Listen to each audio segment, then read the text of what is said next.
ഈ കഴിഞ്ഞ ആഴ്ചയിലെ ഏറ്റവും പ്രധാനപ്പെട്ട ഒരു വാർത്തയാണ് European union had propose the European AI act എന്നുള്ളത്. ഇത് യൂറോപ്യൻ AI ആക്ട് എന്ന് പറയുന്നത് ഒരു നിയമപരമായ മുന്നേറ്റം ആയിട്ട് നമുക്ക് കാണാവുന്നതാണ്. അതായത് നമ്മുടെ യൂറോപ്യൻ പാർലമെൻറ്റിൽ ആർട്ടിഫിഷ്യൽ ഇൻ്റലിജൻസ് സിസ്റ്റത്തിനെ റെഗുലേറ്റ് ചെയ്യുന്നതിന് വേണ്ടിയിട്ട് ഒരു നിയമം പാസ്സാക്കിയിരിക്കുന്നു. എന്തിനാണ് ഈ ഒരു നിയമം മുന്നോട്ട് വച്ചിരിക്കുന്നത്? യൂറോപ്യൻ സ്റ്റേറ്റ്സിൽ ഉപയോഗിക്കുന്ന AI ടെക്നോളജീസ് മൊത്തം ഈ റെഗുലേറ്ററി ഫ്രെയിംവർക്കിൽ നിന്ന് വേണം വർക്ക് ചെയ്യുവാൻ എന്നുള്ള ഒരു ആക്റ്റാണ് ഇത്. നമുക്ക് നോക്കാം എന്തൊക്കെയാണ് ഈ AI ആക്ടിൻ്റെ സ്കോപ്പ് എന്നുള്ളത്. ഈ സാധാരണ അതിൽ AI സിസ്റ്റത്തിന് നമുക്ക് high risk, medium risk, non high risk അങ്ങനെയൊക്കെ തിരിക്കാം. ഈ AI ആക്ട് പ്രകാരം ഇതിന് basically high risk and non high risk category ആയിട്ട് തിരിച്ചിട്ടുണ്ട്. അത് എന്തെങ്കിലും അതായത് താഴെ പറഞ്ഞിരിക്കുന്ന ഏതെങ്കിലും ടെക്നിക്സ് വെച്ചിട്ട് ഡെവലപ്പ് ചെയ്യുന്ന എല്ലാ AI സിസ്റ്റംസും ഈ ലോ ഫോളോ ചെയ്യണമെന്നാണ് ഈ ആക്ട് മുന്നോട്ട് വയ്ക്കുന്ന നിയമങ്ങൾ.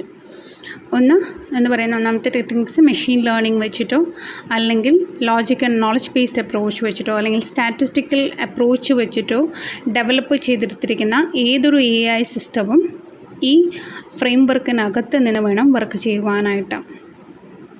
ഹൈ റിസ്ക് AI സിസ്റ്റത്തിൽ പെടുന്ന AI ആപ്ലിക്കേഷൻസ് യൂറോപ്യൻ പൗരന്മാരുടെ സുരക്ഷയ്ക്കും സംരക്ഷണത്തിനും പ്രാധാന്യം നൽകേണ്ടതുണ്ടെന്നും ഫണ്ടമെൻ്റൽ റൈറ്റ്സ് പ്രൊട്ടക്റ്റ് ചെയ്യുന്ന രീതിയിൽ വേണം ഈ AI സിസ്റ്റംസ് ജനറേറ്റ് ചെയ്യേണ്ടതും എന്നെല്ലാം നിഷ്കർഷിക്കുന്ന ഒരു ലോയാണ് ഇത്. AI സിസ്റ്റം ഇപ്പോൾ തന്നെ ഹെൽത്ത് കെയർ സിസ്റ്റങ്ങളിലും ട്രാഫിക് കൺട്രോൾ സിസ്റ്റങ്ങളിലും ലോ എൻഫോഴ്സ്മെൻറ്റിന് വേണ്ടിയും ക്രിട്ടിക്കൽ ഇൻഫ്രാസ്ട്രക്ചറിനൊക്കെ വേണ്ടിയിട്ട് യൂസ് ചെയ്യുന്നുണ്ട്. ഇതെല്ലാം ഹൈ റിസ്ക് AI സിസ്റ്റംസ് എന്ന ഗ്രൂപ്പിനത്തിൽ പെടുന്നതാണ്. കാരണം ഇതെല്ലാം മനുഷ്യരെ നേരിട്ട് ബാധിക്കുന്ന മേഖലകളാണ്. അതേസമയം നോൺ റിസ്ക് AI സിസ്റ്റംസ് ഉണ്ട്. അത് കുറച്ചുകൂടി ഫ്രീ ആയിട്ട് അവർക്ക് വർക്ക് ചെയ്യാവുന്ന രീതിയിലാണ് ഇപ്പോൾ ഈ AI ലോ സെറ്റ് ചെയ്തിരിക്കുന്നത്. ഇനി AI ഹൈ റിസ്ക് സിസ്റ്റംസ് ആണ് ഇറക്കുന്ന ഒരു സോഫ്റ്റ്വെയർ ആണ് എങ്കിൽ ഡെവലപ്പേഴ്സ് ആണെങ്കിലും യൂസേഴ്സ് ആണെങ്കിലും താഴെ പറഞ്ഞിരിക്കുന്ന കുറച്ച് കാര്യങ്ങൾ ശ്രദ്ധിക്കണം എന്നുള്ള രീതിയിലാണ് AI മുന്നോട്ട് വയ്ക്കുന്ന നിർദ്ദേശങ്ങൾ. ഒന്ന് പറയുന്നത് ഡാറ്റയുടെ ക്വാളിറ്റിയും ഗവേണൻസും വളരെ ശ്രദ്ധാപൂർവം സ്ട്രിക്റ്റ് ആയിട്ടുള്ള റിക്വയർമെൻറ്റ്സ് ആപ്ലിക്കേഷൻസ് വെച്ചിട്ട് വേണം മുന്നോട്ട് കൊണ്ടുപോകാനായിട്ട്. ഇതിൻ്റെ ടെക്നിക്കൽ ഡോക്യുമെൻറ്റേഷനും റെക്കോർഡ് കീപ്പിങ്ങും മസ്റ്റായിട്ടും ചെയ്തിരിക്കണം. ഓപ്പണായിട്ട് വർക്ക് ചെയ്യുന്നതാണെങ്കിൽ കൂടിയും ഡോക്യുമെൻറ്റേഷനും റെക്കോർഡ് കീപ്പിങ്ങും മസ്റ്റാണ്.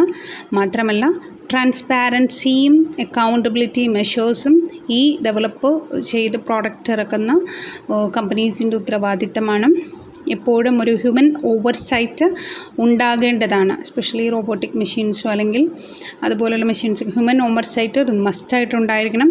അക്യൂറസിയും റോബസ്റ്റ്നെസ്സും സെക്യൂരിറ്റി മെഷേഴ്സും ഉറപ്പുവരുത്തണം. ഇതിനെല്ലാം പുറമെ ഒരു ഹൈ റിസ്ക് AI സിസ്റ്റം ഒരു പ്രൊഡക്ഷൻ അല്ലെങ്കിൽ ഒരു മൂവ് ചെയ്യുന്ന മാർക്കറ്റിലോട്ട് പുട്ട് ഫോർവേഡ് ചെയ്യുന്നുണ്ടെങ്കിൽ ഇത് ഒരു കൺഫേമിറ്റി അസസ്മെൻറ്റ് നടത്തേണ്ടതുണ്ട്. അതിനു വേണ്ടി ഒരു തേർഡ് പാർട്ടി നോട്ടിഫൈഡ് ബോഡീനെ തന്നെ കൺട്രി ക്രിയേറ്റ് ചെയ്യേണ്ടതാണ് എന്നുള്ള രീതിയിലും ഈ ലോ മുന്നോട്ട് വയ്ക്കുന്ന ആശയങ്ങളിലൊന്നാണ്.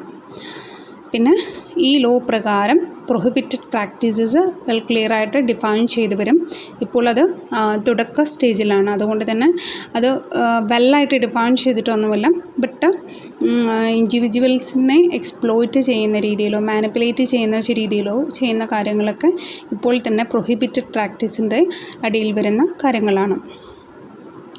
ഇതുപോലെ AI സിസ്റ്റംസിൻ്റെ ദുരുദ്ദേശപരമായ ഉപയോഗങ്ങൾക്ക് വളരെ ശക്തമായ എൻഫോഴ്സ്മെൻറ്റ് പെനാൽറ്റീസും നിർബന്ധമായും മെമ്പർ സ്റ്റേറ്റ്സ് എസ്റ്റാബ്ലിഷ് ചെയ്യണമെന്ന് ഈ ലോ മുന്നോട്ട് വയ്ക്കുന്നു. ഈ ലോ അല്ലെങ്കിൽ ആക്ട് എന്ന് പറയുന്നത് എക്സിസ്റ്റിംഗ് ആയിട്ടുള്ള യൂറോപ്യൻ യൂണിയനിലെ ലെജിസ്ലേഷനിൽ തന്നെ ഇതിനു മുൻപ് തന്നെ നിലനിൽക്കുന്ന 2-3 ആക്ട്സ് ഉണ്ട്. ഒന്ന് ജനറൽ ഡാറ്റ പ്രൊട്ടക്ഷൻ റെഗുലേഷൻ ആക്റ്റാണ്, ജനറലായിട്ടുള്ള ഡാറ്റ പ്രൊട്ടക്ഷന് വേണ്ടിയിട്ടുള്ള ആക്റ്റാണ്. പിന്നെ മെഷീനറി ഡയറക്റ്റീവ് എന്ന് പറഞ്ഞൊരു ആക്റ്റുണ്ട്. ഇതിനൊക്കെ ചേർന്ന് നിൽക്കുന്ന രീതിയിലാണ് യൂറോപ്യൻ AI ആക്ട് അവർ ഡെവലപ്പ് ചെയ്തു വരുന്നത്. ഇതേതായാലും പാർലമെൻറ്റിൽ പാസ്സാക്കിയിട്ടുണ്ട്. നമുക്ക് വരും ദിനങ്ങളിൽ ഇതിൽ കൂടുതൽ പ്രോഗ്രസ് ഉണ്ടാകും എന്ന് പ്രതീക്ഷിക്കുന്നു.